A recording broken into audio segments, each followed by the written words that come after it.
We are looking to blah blah blah blah blah. Good thing I'm doing this live, right? So that it's going seamless into the Call to Comics because I've got a big unboxing for you today. One of the big whales in my collection. For those that don't collect omnibuses or stuff like this, basically a whale is it's like Moby Dick. It's a white whale. It's something that you wanted for a long time and have been unable to find. So we are look on one of these. We got Mr. Canada here, and we're gonna just let's do this easy. So I'm not sure. Usually this company packs pretty well. So I get a pretty good, so let's just see. Let's hope everything's packed okay here. Hey there, Alan, welcome, man. But these are two that I've been wanting for a super long period of time. And I'm just gonna take off the stickers first before I show you guys. One thing about this company is they always use these Pyrex things like you see in the library, right, to protect the covers. And yeah, this is gorgeous. So the first up right away is my first omnibus of Swamp Thing, and this is the Nancy A. Collins run on the character Swamp Thing. So for those that don't know, Nancy A. Collins, she didn't take over right after Alan Moore. She took after, I think, Rick Veitch went after Alan Moore, and then there's another guy whose name like fails me right now. But one of the neat things with Nancy A. Collins around Swamp Thing is that when people think of Swamp Thing, they think of the Vertigo label, much like you think of Sandman, you think the Vertigo label. However, Swamp Thing under Alan Moore was never a Vertigo title. Swamp Thing only became a Vertigo title, a more an adult title, when Nancy A. Collins took over. Nancy A. Collins is probably most famous as being a horror writer. So you're going to get a lot more of the horror style books when it comes to style stories when it comes to Nancy A. Collins. Oh, this one's actually new, I think, because it is still has the sticker. And on my sticker, I also mean like the wrapping on here. So let's see if we can take out sticker to take out the wrapping. I'm going to take out the wrapping anyway because I got to. Oh, let's just take out the wrapping. But yeah, I've always wanted Nancy A. Collins. As far as I know, the Alan Moore stuff has only been done. Jesus Christ, this is a piece of book. Has been done in omnibus and box set format. No, omnibus. Sorry, absolute and box set format. I don't think there's an Alan Moore omnibus yet, which is kind of odd. But it is what it is. Hey there, Dennis. Welcome, man. Thanks a lot. It's a Venom Lethal Protector. I remember actually living in Stephenville. I was going to college at the time the Lethal Protector came out. And it had such a cool cover. This is actually issue 2, I think. Was it 1 or 2? No, it's issue 1. So it had the holographic cover. But, okay. This is not only one of my favorite artists of all time, but it's one of my favorite epic stories of all time. It is a cosmic thing that basically it set the groundwork for the whole cosmic of DC, and in a way, when he went back to Marvel, it would set like the groundwork for a whole lot of like the Marvel cosmic epics as well. See, Jack Kirby was with Marvel and created some of their most seminal characters and storylines, along with Stan Lee, and of course Jack Kirby and Joe Simon did things like Captain America.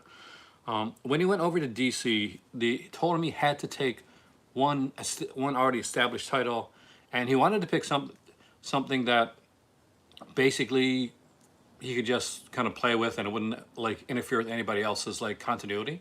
Even though continuity wasn't a huge thing at the time, it just wouldn't interfere with, like, it wouldn't be a big Batman or Superman title. So he took Jimmy Olsen, Superman's pal Jimmy Olsen, which seemed like a strange idea at the time. But the whole idea was that he wanted to create a world that he'd started. He'd wanted to do it in Thor, but he went for Marvel. So he wanted to create this world where basically the gods had died and new gods had come about.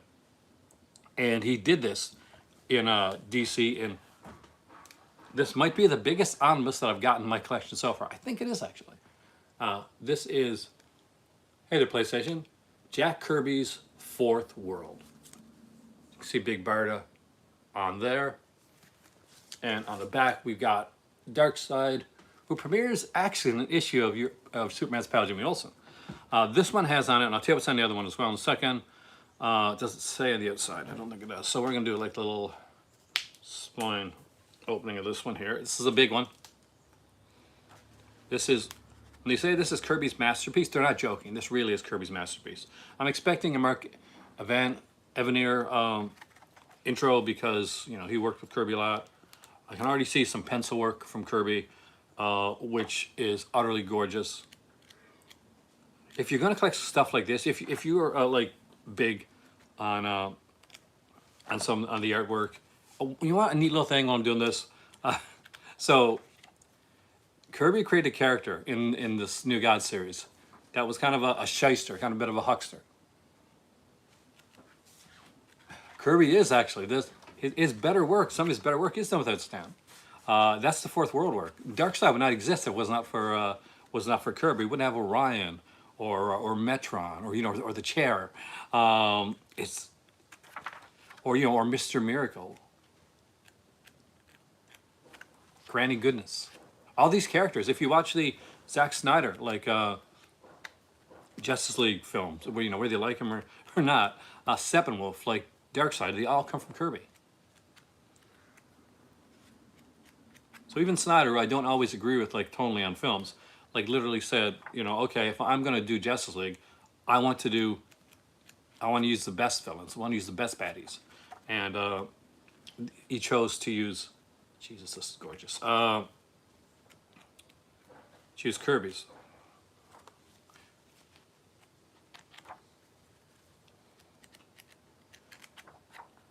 This is a big book, so it's taking me a minute to do this, like spine.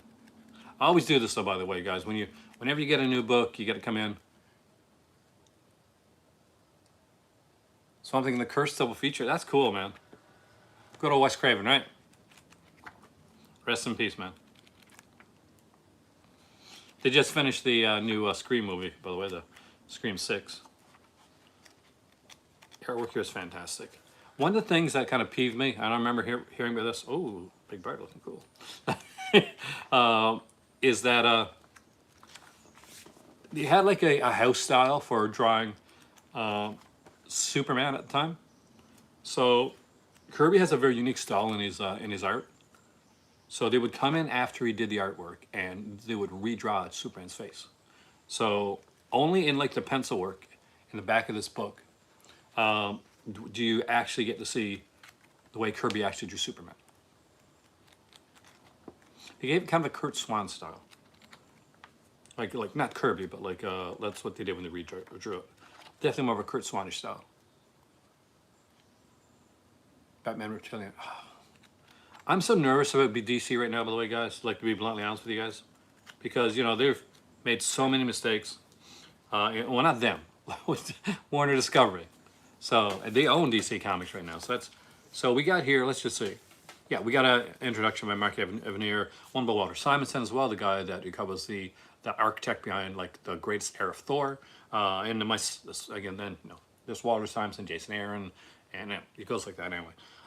So we got Jimmy Olsen, 135 to, I wish it would just say, is there a place where it says? So yeah, Jimmy Olsen, 133 to 139. The Forever People, 1 to 11. The New Gods, 1 to 11. Mr. Miracle, 1 to 18. New Gods, the reprint series that they put out, 1 to 6.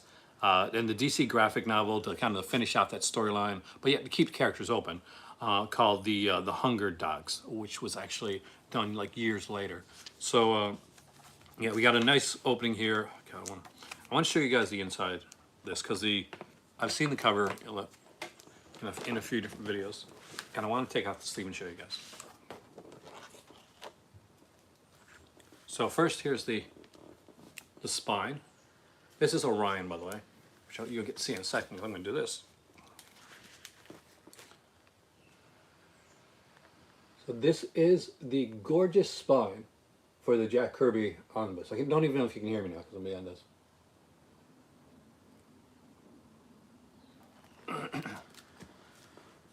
And here's where I'm going to give DC some good credit. When DC put out Captain America, by Jack Kirby. It came out with, around 1,500 pages. Around like 1,480, 1,490. So yeah, close to 1,500 pages. So right on Razor. But when DC decided to put out Jack Kirby's work, whether it be the Fourth World, Kirby's Bronze Era stuff, or Commandy, or even Devil Dinosaur, it's huge. It's the biggest omnibus I got in my collection right now. And I got like Secret Wars too and stuff like that. This was they really went premium with it. So let's look at the interior of Swamp Thing, because this is gorgeous too, by the way. Now, for those that are into horror and may not be so much into the comic era of things, I guess the one of the best things to note is that Nancy A. Collins' era of Swamp Thing is very much horror. It's very much Southern Gothic. So there will be monsters, there'll be creatures, there'll be Constantine.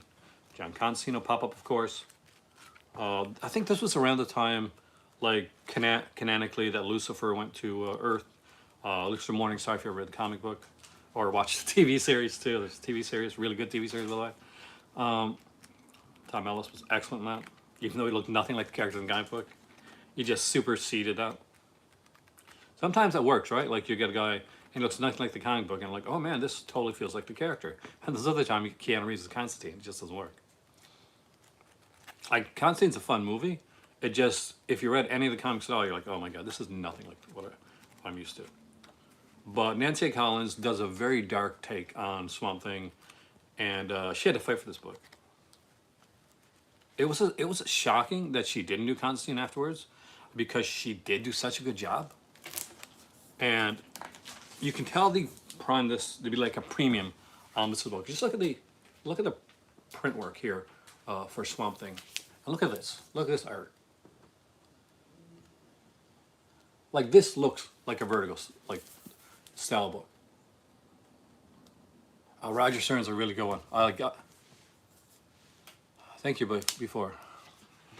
He is missed. But the artwork here is fantastic. They do deal with like what's it? I don't want to give it away. So if you read the storyline, I don't want to give it away, but they bring in some new characters. They deal, like, Swamp Thing is with Abigail Arcane now. They are like, actually, they're like a couple. Swamp Thing at this point, of course, because we know the anatomy lesson, so he knows who he is and who he's not. And we have the product of them, and that gets it really intriguing, because we have a young daughter in Swamp Thing, and this gets extremely dark. This series gets extremely dark, but it's Swamp Thing. You want this to be extremely dark.